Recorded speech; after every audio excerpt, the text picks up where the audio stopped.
Hello, welcome if you're new, welcome if you're not, welcome if this is the first time that my podcast has graced your ears or the 35th time my podcast has graced your ears. My name is Shannon and welcome to another episode of Try Not to Need Me. This feels kind of weird, I'm not gonna lie. It's been a while and I feel like my last few episodes start with me saying it's been a while, and in all of them I preface and say, you know, I never made a promise as to how frequently I would upload, but I'm here. I recorded a podcast for work this morning and I just thought, you know what, it's time. It's time to bloody record an episode for my podcast, because it's time and I enjoy it and I like doing it and yeah, so here we are. Happy July. I don't know how I feel about that. I'm not sure I've quite come to terms with the fact that it's July. I think this year, had you told the Shannon who recorded this spiel about social distancing, you know, what's now the 7th month, that was 4 months ago, that we would be where we are, well, physically, which I will touch on in a moment, and in terms of society, I would have been like, nah, never got that bad. Well, it did, so here we are. Anyway, I don't want to talk about coronavirus too much. I will talk about it very briefly for my first question, but it's not really about that. But life update, I moved out. I moved out of home. I moved into a beautiful apartment with my best friend and husband, if you want to call him that, which most of you know who he is. We moved out at the start of May, in theory at the time to be closer to work, which has worked out for him because he's still commuting to the city. But for me, I am still working from home, which I'll talk about soon. But yeah, so moved out, living out of home. It's not as bad as I thought it would be. I feel like I was doing my own washing and stuff at home anyway, so I really just have to cook my own meals, which is pretty easy when you're cooking for 2 people because you just make enough for 4 and you have lunch for the next day, so works out quite well. I think our main problem is what to watch on TV every night because we have vastly different tastes in television, but we're getting there. Anywho, moved out. That's pretty much the only update. My America trip that I was meant to go on in May got cancelled like everybody else's travel plans. So I'm just, living, working, existing as everybody else is. But I thought it would be nice to record another episode of the podcast. And I reached out on my Instagram and asked for a bunch of new questions and people pulled through. So I have some new questions to cover and chat about and hopefully help people who have asked for somewhat solicited advice to their problems, or just think it's interesting for me to talk about. So without further ado, and waffling anymore, let's get on into the questions. So question 1 is, how do you feel about working from home? So as I briefly touched on, I've been working from home now for 17 weeks today, which is almost like 20, there are 26 weeks in half a year. 26, sorry, I just had a small stroke. Half a year is 26 weeks, so we're only 9 weeks away from that being the case, and I think that my workplace in particular will still be remote by then, because we're sort of working out what working looks like for a more permanent basis.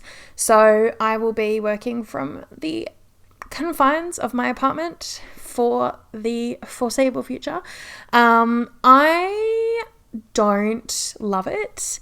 I appreciate the flexibility. I can go to the gym at lunch that's in my complex and, still get a good workout and come back and eat my lunch and, pack all my dishes away. And like, that's still a whole hour. Like, I feel like I have a lot more time to do other things, but then there's not a lot of other things to actually do. So yeah, it's not my favorite. I miss people. I miss interacting with people. I miss just like the chat you have in an office and like, I don't know, routine, yeah, I do miss that. I don't miss commuting that much. My commute's now like 16 minutes, whereas it used to be about an hour. So that would be nice, but I definitely don't miss my old commute, which is, the last one that I knew.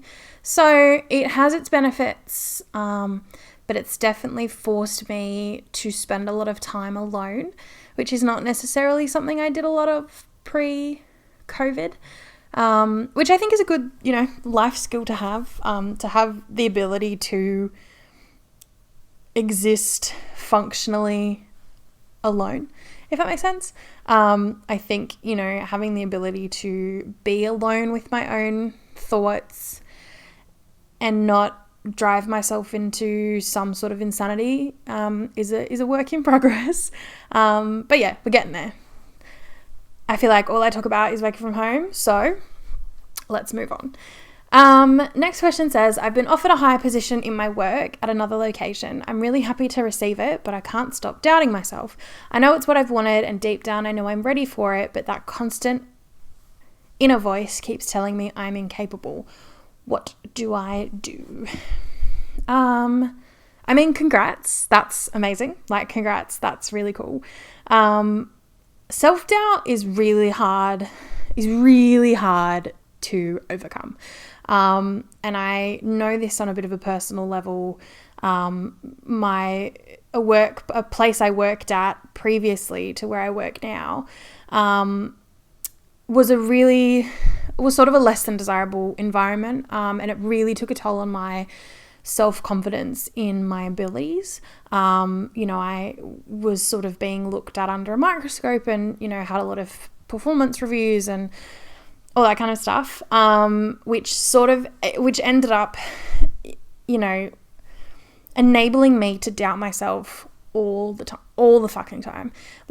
It drove such an anxiety in me about everything I was doing at work, whether that be my actual, tasks that I had to be doing, or literally what I said as like a joke to a colleague, or over lunch. It became very all-encompassing anxiety of constantly feeling like I was going to do or say the wrong thing that was going to be the end of this great place that I was now working in.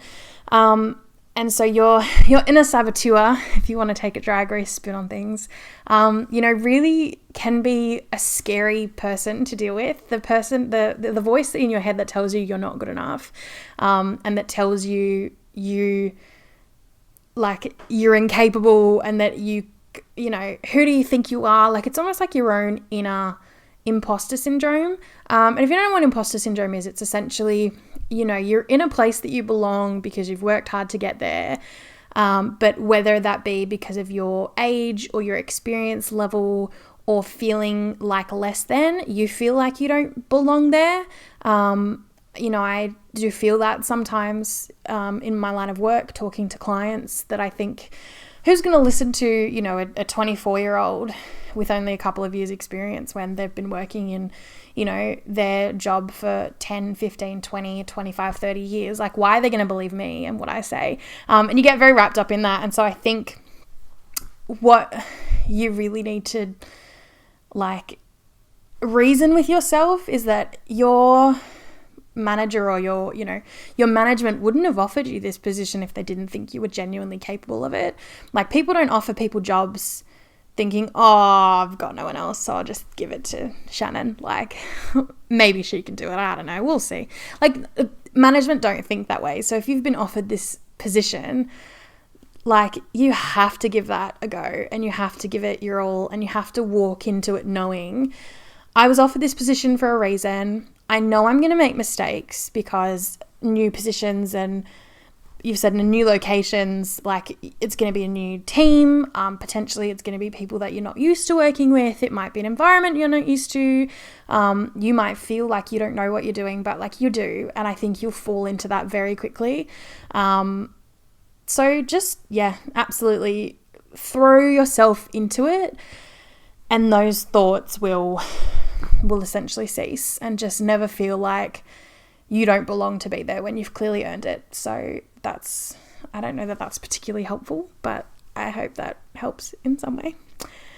Next question is, how do you move on from a traumatic childhood in your 20s? Male 20.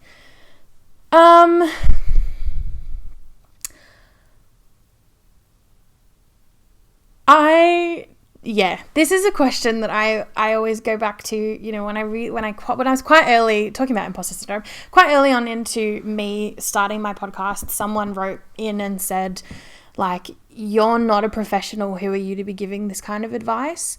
And so questions like that hit that nerve, because I don't want to pretend I'm a professional or I know what I'm talking about. If you are struggling with trauma or any sort of traumatic relapse, I would really strongly recommend that you do reach out for help, whether that is an in-person counsellor or BetterHelp. I know is a big online counselling system.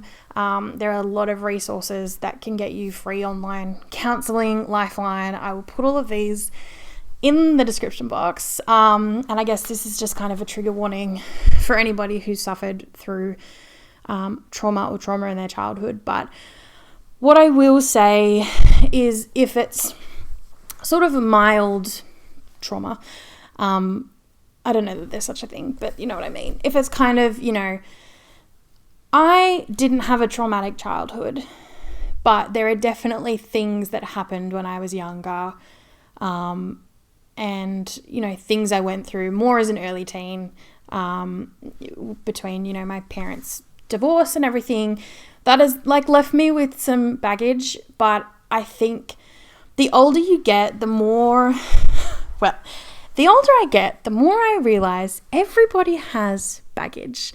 And I think that's something I didn't necessarily give any thought to until I started dating. That the more you start talking to people, the more you realize that, like, everyone has baggage. Some people's baggage is a carry-on item. Some people's baggage needs to be stowed in the overhead locker. Some people's baggage needs to be checked. Some people's baggage needs to be shipped by a courier. Everybody has a level of baggage that they carry around with them every day.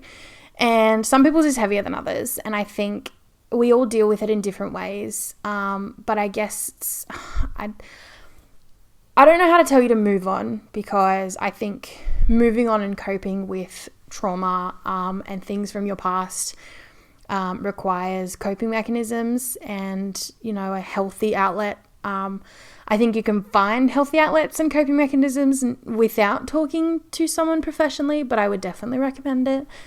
That's my safety precaution talking.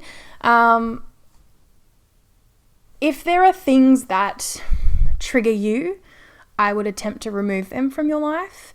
If there are people or moments or situations that do trigger you, I would attempt to negate them in your everyday life. If you know that there are ways that you are trying to cope that aren't healthy, drinking, drugs, gambling, sex, food, things like that. If you are trying to escape something with substance or an addiction, I would definitely seek help. But if you can find healthy coping mechanisms and outlets, so talking to friends and family that you trust, exercising, journaling, write things down, make a podcast that you're never going to put anywhere. Record, like, I find so much solace in literally just externalizing thoughts into a microphone. Granted, mine gets uploaded to the internet, but if you feel comfortable, literally just sit down. There was a day in lockdown where I was all over the place. My emotions were a wreck, and I was really down, and I was really in a bit of a like anxiety spiral about being at home on my own, and, you know, when was I going to be able to see my friends and my colleagues, and like I was not in a good day. It was not a good day. And I literally turned on my front camera and I didn't press record. I just spoke to myself as if I was going to post it on like Instagram or something, which I knew I was never going to do, but it really helped. It was like FaceTiming a friend, but not whether or not that's because, you know, you didn't want to bother someone or none of your friends picked up or whatever. I think it's just really important to externalize a lot of your thoughts and your anxieties, and how you're feeling and your emotions, so that you don't push them down and compartmentalize them and ignore them until they burst open in a fit of fury and rage or depression. So I don't know that I'm being any help. I don't know that I have the answers of how to move on from a traumatic childhood. I will say that there are definitely people you can talk to, and there are definitely ways that you can grow. I think if you sort of sit with it and go, okay, well, this is what happened. This is how it made me feel. This is how I still feel about it. What things can you do to embrace your self-growth, to walk away from that a better person, to learn from it, to know this happened, but that doesn't define who I am, and, you know, what I've been able to overcome and accomplish in the last X amount of years is really admirable, and I should be proud of myself. And, you know, my past doesn't define me, and my trauma is not who I am, but I can work through it in healthy ways. I think that's kind of the mantra you should have. I don't know if that was any help. I'm sorry, but I mean, if you want to talk, I'm here. If you don't want to talk, there are definitely places you can go. So yeah, that's all I have to say on that. And then the last question I have is, how do you learn to make friends and not push them away? Well, I have this theory about myself, because I, out of high school, lost a handful of friends in probably a 12-month period of time. It might have been longer than that. Anyway, I lost quite a number of friends, just sort of like progressively over a period of time after high school. And there was kind of a theme to those friendship losses. And it pretty much had to do with their priorities as people. And essentially me not feeling like effort was being reciprocated, along with like being quite selective of my own time if I felt like I wasn't a priority in their life, if that makes sense. I think I've talked about this before, but it's really important to realize that you should be getting out of people what you're putting in. Friendships are scales. They are balancing acts. You have to provide the service of a friendship that you feel entitled to in order to get back what it is that you feel you're entitled to, if that makes sense. So if you're, you know, a person who's going to message people first and like tag them in memes and ask them how they are and make effort to catch up, and you are like very much a giving friend and you want that person in your life, you can expect that that's being reciprocated to you. Granted, some people are different and that doesn't, like, your dynamic might work differently. But if you're not putting in effort and then you get upset that they don't put in effort with you, you can't be too mad about it, because you're not actually putting in what you want to get out. You're expecting more than what you're giving. You got more than you gave, and I wanted what I got. I, at the moment, am a constant spiral of Hamilton lyrics. If you haven't watched Hamilton on Disney Plus, please do. I've been a Hamilton fan since it came out in 2015. Not that I saw it in 2015, but I listened to the soundtrack, familiarized myself with it. I'm literally wearing Hamilton socks. I don't think you can see, but I'm wearing Hamilton socks. For those of you listening to this, I am filming this, so I just attempted to show the camera my Hamilton socks. But anyway, regardless, what was I saying? Oh, making friends. Making friends is one thing. Learning to make friends is another. I don't necessarily know that there's a formula on making friends. I think there are things you can do to approach making friends in ways that will probably work effectively. I think it depends on the situation in terms of making friends. All of my friends are either from high school, where friendships are formed very naturally because you spend so much time with people, at uni, where, again, friendships form quite naturally because you spend so much time with them. Like the people that I'm friends with, I did group assignments with. So I got to know them more than just like being in a class with them. So, you know, you do spend a lot of time with people, and if you then mesh with them, you make an effort to like catch up with them following uni and build a relationship with them. Or you tee up, you know, if you could do another unit again together next semester, and then you go into that existing as friends. You know, one of my good friends and I, that's how we met. You know, we did a unit together. And then when we realized we actually got along, we like picked all of our units for the semester after to be together so that we had a friend, and like we formed a really close friendship, and we're still friends now, you know, 4 or 5 years later. In terms of not pushing friends away, you have to put in effort to keep friendships. You have to be honest with people to keep good friendships. I'm an honest person. I'm a no bullshit kind of person. If you piss me off, if you do something I don't like, I will probably tell you about it, or you'll know, like you'll be talking to me and you'll sense that I'm disengaged in a conversation, and you'll be like, oh shit, what's wrong? And then I'll be like, well, here's the tea, sis. At the same time, I can be very abrasive. So sometimes people do get rubbed the wrong way. If they're not into conflict, or they don't appreciate conflict being ensued.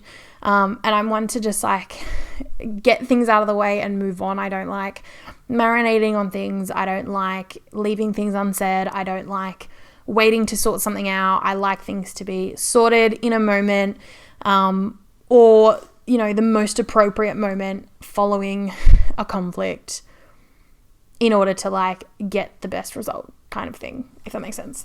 Like if I have a fight with you and you're like, I'm going to bed, I'll be like, no, you're not going to bed. We're going to like sort this out now, unless things are getting way too heated, in which case it is appropriate to say, let's talk about this tomorrow, because usually you'll wake up with a change of heart and go, wow, I could have said some really nasty things last night. I'm glad I didn't. Let's move on. In general, like I can't stress this enough. You have to appreciate people's time and give them time is the most valuable resource as an adult. I think time is more valuable than money when you're an adult. Your time is so valuable. The people that you choose to give it to should be so lucky. You know, if you're out here working a 9 till 5:30, you're commuting. I know that COVID is obviously a different situation, but let's ignore that. If you're working a full-time job, you're commuting, say you've got a partner, say you are really close to your family, say you've got a side gig, like all of these things take up so much of your time. Say you go to the gym, maybe you're, you know, quite a stickler on getting 8 hours of sleep. So there really are only so many hours in a day that you can give people. If you choose to give people your time, you should expect their time back from you. And I hate when you don't see someone for ages and you both sit on your phone. Like, I am really guilty of always being on my phone. Sometimes it's a good thing. I reply to people really, really quickly. Sometimes it's a shit thing and people have to be like, cool, I love when I hang out with my friends and they're on their phone. And I'm okay being called out about that. Like, be like, we don't see each other very often. Why are you on your phone? And I think I've gotten better with this with age, because I appreciate that people's time is valuable. And if you make the time to catch up with someone over dinner, everybody else who's messaging you can wait until, you know, that person goes to the bathroom and you've got a quick second to like check your messages and see if like anything urgent's going on. Or once you get back into your car, like you can reply to that before you drive home. Like, there are like you've given someone your time, appreciate that, they'll appreciate your time back. If you're pushing people away, subconsciously, there's clearly something else going on. You've either got issues with people leaving, if you've got a bit of a complex about, you know, when I lost all of those friends in quick succession, I built up such a complex about being second best, which is something that I feel like I've carried with myself through a lot of my life. And people that I tell, they're like, what do you mean? Like, that doesn't, like, what? And I'm like, I I can't explain it. I won't explain it on a podcast because this is not my therapy session. But because I'm so aware of it, I make people aware of it. Like if they, make a plan with me and then flake for their partner, I'll be like, oh, that's a bit shit. Like, if they see them 4 to 5 times a week and they see me once every 6 weeks and they flake for like plans that could wait or could be changed, like that'll definitely shit me. And I think most people would get pissed off about that. But I don't think there's any harm in making known like the investment you make into people and your friendships. Like I think it's so fine for you to, expect a certain level of friendship and respect and time from people if, you want them to be valuable friends. I think that's just the bottom line. So learning to make friends is hard, but I think if you are yourself and you put yourself out there, it's like dating. It's like getting a job. Like you have to put yourself out there. You have to be confident and you have to be yourself. And people will naturally, be attracted to people who know who they are. And I think that's, one of the most respected qualities of people is people that are really secure in who they are, and know who they are and know their beliefs, and that is what it is. So yeah, that's pretty much it. That's me and my soapbox. Thank you so much for listening. If you've made it this far, I know that these episodes end up being very, very long, and I do apologize for that, but also like I'm not that sorry because you chose to listen to it. Should you have any questions, please do send them in. It's completely 100% anonymous. I read through them and I think maybe it could be this person, but like I really have no idea. There is no way for me to track who is sending me questions. So if you do have any questions that you'd like advice on, please do send them in the link in the down bar / description box / episode description on whatever platform you're listening or watching to this, listening to or watching this.